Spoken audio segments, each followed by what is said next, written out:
Good morning everyone. কি খবৰ আপোনালোকৰ? আশা কৰোঁ সকলোৰে ভাল আৰু ময়ো ভগৱানৰ কৃপাত ভালে আছোঁ। আপোনালোকেতো জানেই যে আমাৰ ইয়াত ৰাস আছিলে আৰু ৰাস চাই সেইকাৰণে উঠা দেৰি আৰু সেইকাৰণে কামবোৰ ষ্টাৰ্ট হোৱাও দেৰি। আমি উঠোঁ মানে মায়ে সকলোবোৰ কাম বন কৰি আজৰি হ'ল আৰু যিহেতু মই এইকেইদিন কোনো কাম কৰি থকা নাই, ঘৰতে আছোঁ, নিজে পঢ়া শুনা কৰি আছোঁ আৰু আকৌ নেক্সট এক্সামৰ কাৰণে প্ৰিপেৰেশ্যন কৰি আছোঁ অলপ চলপকৈ। তাৰ মাজতে ইফালে ঘূৰা ফুৰাও কৰি আছোঁ নহয় জানো, চবফালে কাম চলাই থাকিব লাগিব।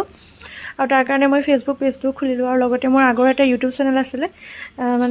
এই চেনেলটো মোৰ বহুত আগতেই খোলা আৰু সেই চেনেলটোত ভিডিঅ' দিওঁতে প্ৰথমতে মোৰ এবাৰ ভৰিটো ফ্ৰেকচাৰ হৈছিলে আৰু তাৰপিছৰ পৰা মই ভিডিঅ' দিয়া একদম বন্ধ কৰি দিছিলোঁ।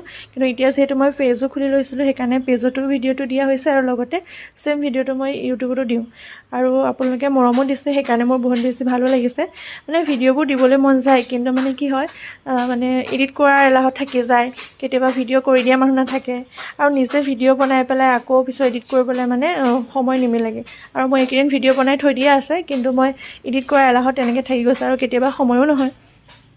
আৰু মই ইউটিউবত হওক বা ফেচবুক পেজত হওক বহুতৰ ভিডিঅ'বোৰ চাই এনেকুৱা লাগে যেন ময়ো বনাম, কিন্তু কি হ'ব পাৰিও নোৱাৰা নিচিনা হৈছে আৰু সময়ৰ অভাৱ নাইবা কেতিয়াবা কৈছে নহয় যে মানুহৰ ধৰি দিয়া মানুহ নাই। আৰু মই এটা কথা বুজি পোৱা নাই যে যেতিয়াৰ মই ফেচবুকটো পেজ কৰিছোঁ তেতিয়াৰ পৰা মোৰ কোনো লাইক কমেণ্টো নাহে আৰু ভিউজো নাহে। আৰু ইউটিউবটোততো বাৰু নকওঁৱেই, আৰু এইকেইদিন দিয়া ভিডিঅ'কেইটাত মোৰ ফেচবুকতকৈ বেছি ইউটিউবত দুই এটা হ'লেও বেছি ভিউজ গৈছে, মোৰ সেইকাৰণে বেছি ভাল লাগিছে। আৰু যি নহওক মই ইউটিউবটো মোৰ আকৌ কণ্টিনিউ কৰিছোঁ। বেছি নাই, 300টামান ছাবস্ক্ৰাইবাৰ আছে আৰু এনেকৈয়ে চলাই যাম। আপোনালোকে মৰম দিব বুলি আশা থাকিল। Bye bye.